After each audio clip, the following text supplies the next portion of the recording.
রাজ্যের মুখ্যমন্ত্রী মমতা বন্দ্যোপাধ্যায়ের সরকার ১লা সেপ্টেম্বর দিনটিকে পুলিশ দিবস হিসাবে ঘোষণা করেছে। তাই ১লা সেপ্টেম্বর পুলিশ দিবস হিসেবে পালন করা হয়। পুলিশ দিবস অনুষ্ঠানটি হচ্ছে রাজ্য জুড়ে। সেরকমভাবে নদিয়ার কৃষ্ণনগর পুলিশ জেলার উদ্যোগে প্যারেড গ্রাউন্ডের মাঠে পুলিশ দিবস দিনটিকে বিশেষভাবে উদযাপন করা হলো। এদিনের অনুষ্ঠানে উপস্থিত ছিলেন কৃষ্ণনগর পুলিশ জেলার পুলিশ সুপার অমরনাথকে, অতিরিক্ত পুলিশ সুপার মিত কুমার সহ একাধিক আধিকারিকবৃন্দ। এদিন পুলিশ সুপার অমরনাথকে পুলিশ ঠিক কী কাজ করেছে বা করছে তার সবিস্তারে তিনি জানান। তার সেই বক্তব্য আমরা শোনাবো। আর এই নিয়েই আজকাল আগামী বিশেষ প্রতিবেদন, মর্যাদার সঙ্গে কৃষ্ণনগরে পুলিশ দিবস উদযাপন।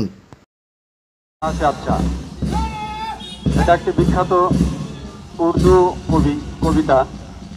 কবিতা 4 সালে উনি এটা লিখেন এবং 1904 সালে আগস্ট মাসে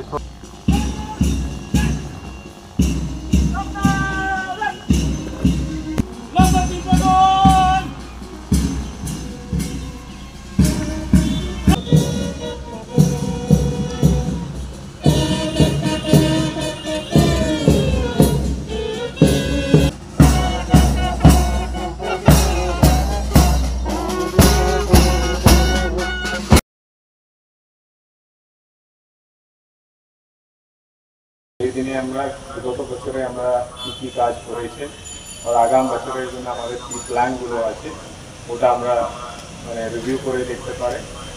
তো গত এক বছরে আমাদের কৃষ্ণনগর জেলা পুলিশে আমরা অনেকটা প্রোগ্রামগুলো এখন নিয়ে আসতে পেরেছে।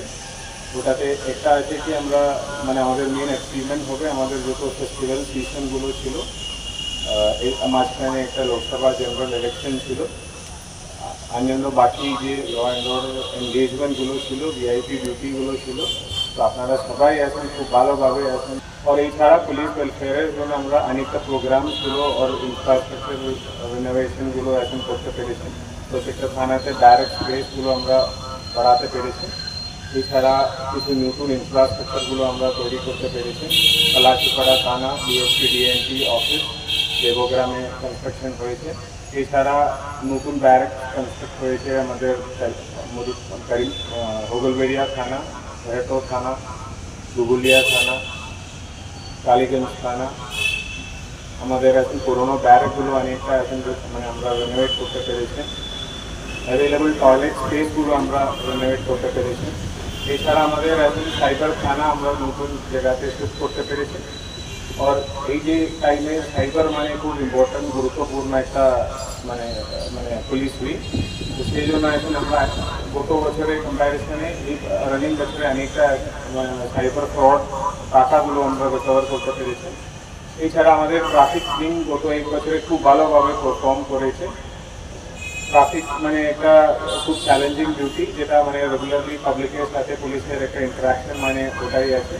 তো ওখান থেকে আমরা অনেকটা ট্রাফিকের স্ট্রেংথ বাড়াতে পেরেছে। আমাদের এখন যে হাইওয়ে এনএস যেটা পাস করে কৃষ্ণনগর পিডি2, তো ওখানে এখন আগাম বছরে অনেক ট্রাফিক চ্যালেঞ্জগুলো থাকতে পারে। আমি আশা করি এখন ডিএসপি ট্রাফিক ওনার পুরো টিম সেই জন্য এখন প্ল্যানিং নিশ্চয় করছে।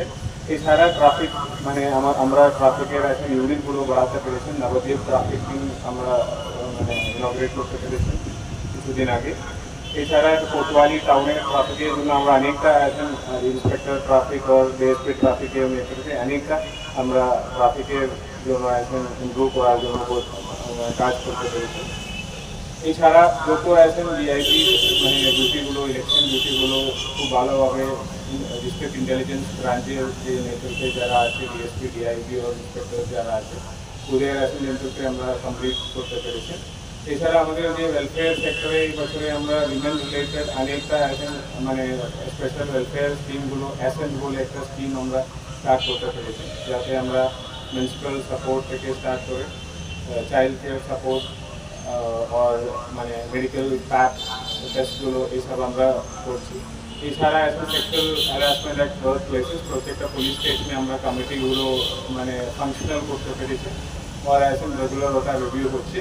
তো আশা করি আগাম বছর আমরা এটাকে এখন অ্যাক্টিভ করতে পারি।